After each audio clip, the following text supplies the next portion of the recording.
আমি আপনাকে বলবো, আপনার শরীরই আপনার ফিউচার, আপনার শরীরই আপনার ইনভেস্টমেন্ট। আপনার শরীরের থেকে বড় ইনভেস্টমেন্ট আপনার লাইফে আর কিছু নেই। এটাই আপনার সব থেকে বড় মূলধন। তাই আমি বলবো ভাই, দেরি নয়, আজ থেকেই জিমে আসুন, শরীর চর্চা শুরু করুন এবং নিজেকে ফিট রাখুন। নিজেকে নিজের জন্য না, নিজের ফ্যামিলির জন্য, নিজের মা বাবার জন্য নিজেকে ফিট রাখার ট্রাই করুন। মনে রাখবেন, সময় পেলে না, সময় বের করে জিমে আসতে হবে, সময় বের করে নিজেকে ফিট রাখতে হবে।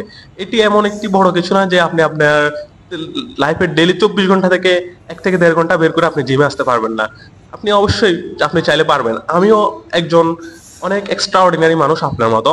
আমি কলেজ, প্রাইভেট এবং পড়ালেখার পাশাপাশি জিমটাকে কন্টিনিউ করে আসছি আজকে 1টা বছর। এবং এই 1টা বছর কন্টিনিউ করার ফলে আমি বলবো কি, আমি জিমের প্রেমে পড়ে গেছি। জিম হচ্ছে এমন একটা জিনিস যেটার মায়া আপনি পড়ে যাবেন। আমি নিজেও পড়ে গেছি। এখন যদি আমাকে কেউ যদি 5 লাখ টাকা দিয়ে বলে তোকে জিম কন্টিনিউ না করতে, আমি ওটা পারবো না ভাই, আমাকে জিমে চলে আসবে পরের দিন। জিম, আমি বলবো আপনি জিম শুরু করেন, আপনি এটা প্রেমে পড়ে যাবেন। আর আপনি যদি একবার নিজের শরীরটাকে চেঞ্জ করতে পারেন, তাহলে আপনি আর কখনোই আপনি নিজে আয়নার সামনে দাঁড়িয়ে জিম না করে থাকতে পারবেন না। নিজের শরীর দেখে হতাশ হবেনই, আপনি জিমে আসবেনই। সবসময় আপনি জিমটা কন্টিনিউ ট্রাই করার করবেন, কন্টিনিউ ট্রাই করার চেষ্টা করবেন।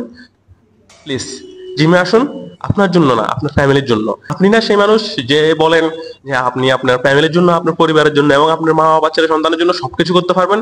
তাহলে আমি বলবো আপনি সবকিছু পরে করবেন, আগে আপনি জিমে আসুন, নিজেকে ফিট রাখুন।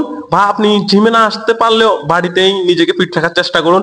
যেমন প্রতিদিন সকালবেলা উঠে আপনার 2-3 কিলোমিটার হাঁটা বা রানিং করা, তারপর হচ্ছে 5 থেকে 7 হাজার স্টেপ পার ডে কন্টিনিউ করা। তাহলে একটু একটা exercise, push up, pull up, তারপর হচ্ছে স্কোয়াট, যেগুলো করতে আপনার কোনো ইকুইপমেন্ট লাগে না। আপনি যদি বিগিনার হন, আপনি প্রথম প্রথম আপনাকে এই এক্সারসাইজ গুলো করতে হবে। এগুলোর পরে আপনি ওয়েট লিফটিং করতে পারবেন। আপনার মূল শরীরে স্ট্রেংথ বাড়ানোর জন্য যে এক্সারসাইজ গুলো মূল ভূমিকা রাখে, সেটাগুলো হচ্ছে আপনি বাড়িতে কোনো ইকুইপমেন্ট ছাড়াই, যেটা ফ্রি হ্যান্ড ওয়ার্কআউট বলা হয়, ওগুলোই আপনাকে আগে করতে হবে। জিমে আসলেও আগে করতে হবে, বাড়িতে থাকলেও আগে করতে হবে। আপনি বাড়ি থেকে ট্রাই করুন। আপনি জিমে আসতে পারেন না, এটা শুধু একটি বাহানা। আপনার বাড়ির আশেপাশে জিম নেই, ওটা হচ্ছে আরেকটি বাহানা।